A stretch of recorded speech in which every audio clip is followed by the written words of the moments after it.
Daily. Taste the Daily. அவர்களால் உருவாக்கப்பட்ட ஒழுங்கு நடவடிக்கை குழு 7 பேர் கொண்ட குழு ஒரு அறிக்கையை தயாரித்து அறிவிப்பாக செய்ய வேண்டும் என்று பாட்டாளி மக்கள் கட்சிக்கு அனுப்பி வைத்திருக்கிறது.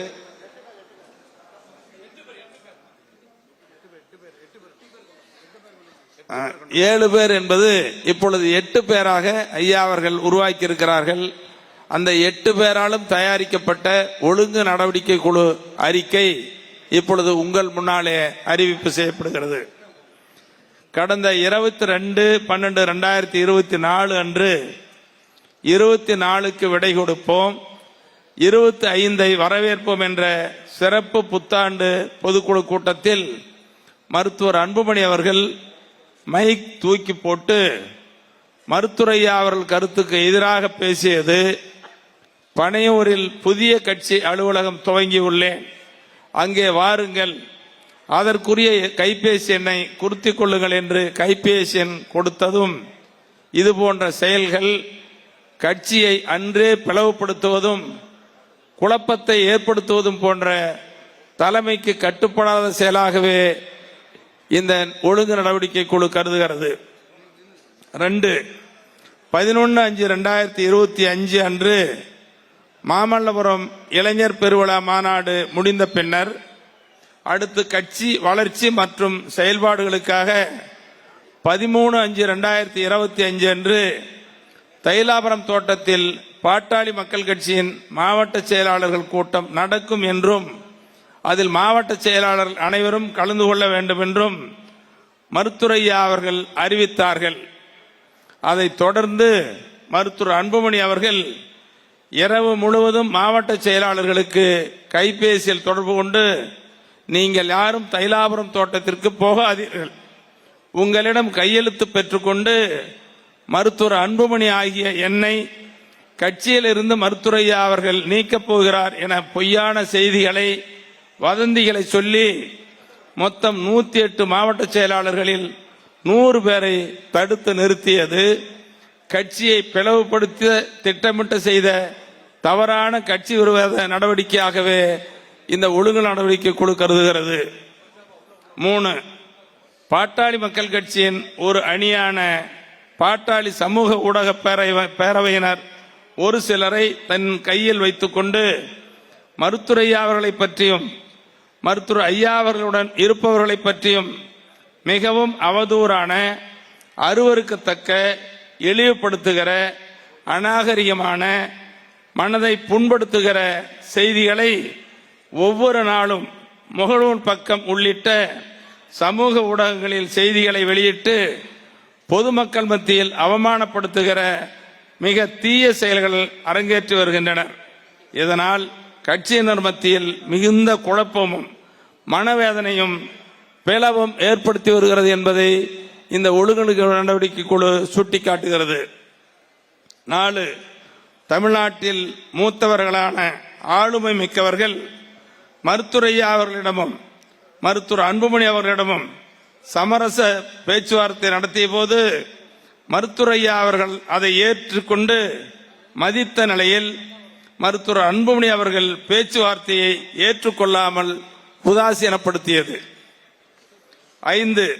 மருத்துவர் ஐயா அவர்களின் தைலாபுரம் தோட்ட இல்லத்தில் இருக்கைக்கு அருகிலேயே ஒட்டு கேட்பு கருவி வைத்தது. 6. மருத்துவர் ஐயா அவர்களின் அனுமதி இல்லாமல், கலந்து ஆலோசிக்காமல் பொதுக்குழு என்ற பெயரில் ஒரு தனி நாற்காலி போட்டு துண்டு அணிவித்து படம் வைத்து அந்த கூட்டத்தில் புத்தி சுவாதீனம் இல்லாத சில விஷமிகளை தூண்டிவிட்டு அந்த சிலரும் கடவுள் சிலை முன்பு நின்று கொண்டு கடவுளிடம் ஐயாவுக்கு நல்ல புத்தியை கொடு என்று மருத்துவர் ஐயா அவர்களை அவமானப்படுத்தும் விதமாக செய்த நடவடிக்கையை யாரும் ஏற்றுக்கொள்ள முடியாத ஒழுங்கீனமான அநாகரிகமான செயலாக கருதப்படுகிறது. 7. கட்சியின் நிறுவனர் மற்றும் தலைவர் ஐயா அவர்களிடம் எவ்வித அனுமதியும் பெறாமல், தகவலும் தெரிவிக்காமல் தன்னிச்சையாக உரிமை மீட்க தலைமுறை காக்க என்னும் பெயரில் நடைபயணம் என்ற நடைபயணத்தை மேற்கொண்டு வருவது கபட நாடகமாகவே இந்த ஒழுங்கு நடவடிக்கை குழு கருதுகிறது. 8 தைலாபுரம் தோட்டத்திற்கு மருத்துரையா அவர்களை அன்புடன் பார்த்து நேரில் பேசி ஆசி பெற வேண்டும், வாழ்த்துக்களை பெற வேண்டும் என ஆர்வத்துடன் பார்க்க வருபவர்களை அங்கே செல்ல வேண்டாம் என வலியுறுத்தி பணம் பதவி கொடுப்பதாக ஆசை வார்த்தைகளை காட்டியும் வாகன ஏற்பாடுகள் செய்தும் பனையூருக்கு கடத்தி சென்றது. அடுத்து 9 கட்சி நிறுவனர் மற்றும் தலைவர் மருத்துரையா அவர்கள் வெளிப்படையாகவே என்னுடைய படம் போடக்கூடாது, எனது பெயரை பயன்படுத்தக்கூடாது என பலமுறை வலியுறுத்தி சொல்லியும் கூட்டங்களிலும் கட்சிக்காரர்களிடமும் என் குலசாமி என கூறிக்கொண்டு பிறரை தூண்டிவிட்டு கொச்சைப்படுத்தியும் அவமானப்படுத்தியும் தொடர்ந்து பேசி வருவது. 10 நல்ல விதமான தமிழுக்கு முக்கியத்துவம் அளிக்க வேண்டும் என தமிழர்களின் பாரம்பரியத்தை விளக்கி காட்டுகிற வகையில் நல்ல வித்தியாசமான தொலைக்காட்சியை தொடங்க வேண்டும் என கொள்கை வகுத்து அரும்பாடுபட்டு மருத்துரையா அவர்களால் உருவாக்கிய மக்கள் தொலைக்காட்சியில் நீண்ட காலமாக மருத்துரையா அவர்களின் நிகழ்ச்சிகளையோ அல்லது அவரது முகத்தை கூட காட்டாமல் தொடர்ந்து இந்த தொலைக்காட்சி இயக்கி வருகிறது. இறுதியில் மருத்துரையா அவர்களுக்கு எவ்வித சம்பந்தமும் இல்லாத வகையில் மக்கள் தொலைக்காட்சி திட்டமிட்டு அபகரித்துக் கொண்டது.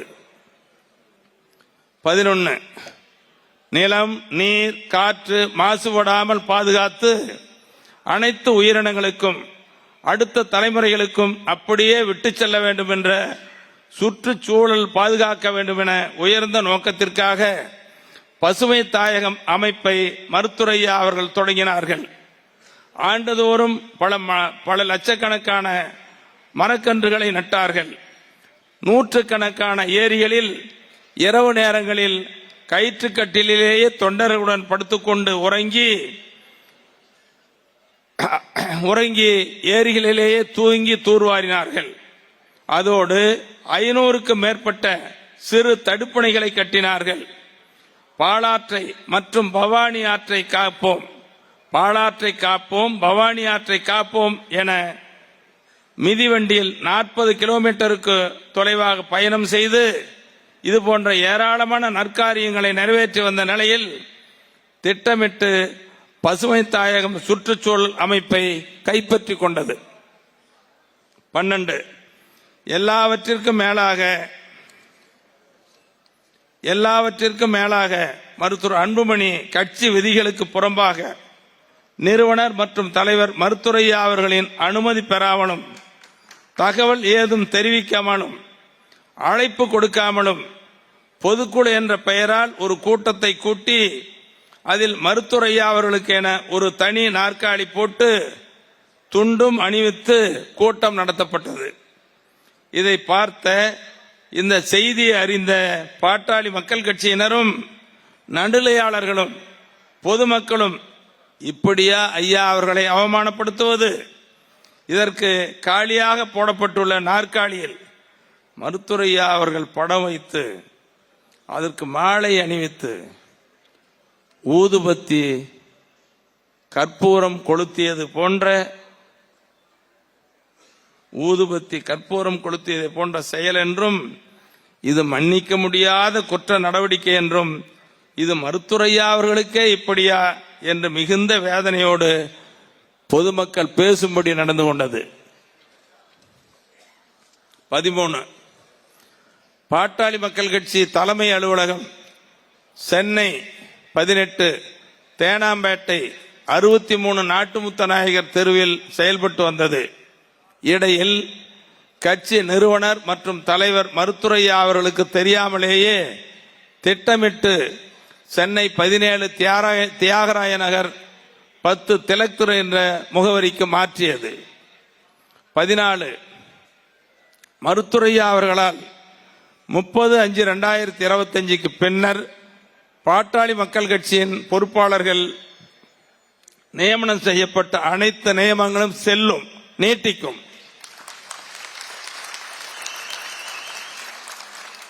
மருத்துவர் ஐயா அவர்களால் நியமிக்கப்பட்ட அனைத்து நியமனங்களும் செல்லும், அது நீட்டிக்கும்.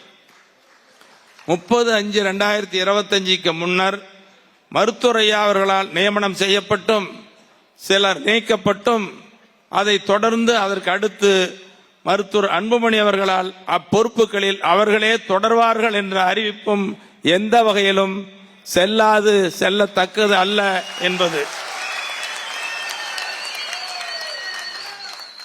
15 நிறுவனர் மற்றும் தலைவர் மருத்துவர் ஐயா அவர்களிடம் ஏதும் பேசாமல் பொதுவெளியில் 40 தடவை பேசியதாக பொய் பேசியது. இறுதியாக 16 சட்டமன்ற குழு தலைவர் சாமானியன் GK மணி மற்றும் சேலம் மேற்கு தொகுதி சட்டமன்ற உறுப்பினர் அருள் ஆகியோர் மருத்துவமனையில் சிகிச்சைக்காக அனுமதிக்கப்பட்ட நிலையில்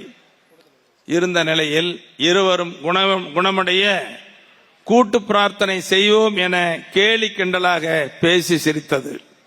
இப்படி 16 வகையான ஒழுங்கு நடவடிக்கை குழு ஆய்வு செய்து அறிக்கையை நம்முடைய சமூக நீதி காவலர் பாட்டாளி மக்கள் கட்சியின் நிறுவனர் தலைவர் ஐயா அவர்களுக்கு ஒழுங்கு நடவடிக்கை குழு பரிந்துரை செய்திருக்கிறது என்பதை இந்த பொதுக்குழுவின் வாயிலாக தெரிவித்துக் கொள்கிறோம்.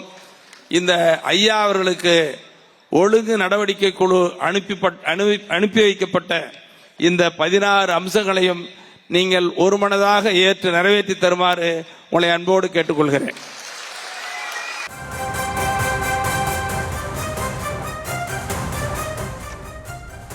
பாமக நிறுவனர் ராமதாஸ் தலைமையிலான பொதுக்குழு கூட்டமானது தற்போது தொடங்கி நடைபெற்று வரக்கூடிய சூழலில் அன்புமணி மீது அடுக்கடுக்கான புகார்கள் ஒழுங்கு நடவடிக்கை குழுவால் வெளியிடப்பட்டிருக்கிறது. அது தொடர்பான காட்சிகளை பார்த்தோம். தொடர்ந்து நேரலையை பார்க்கலாம். Taste the Daily.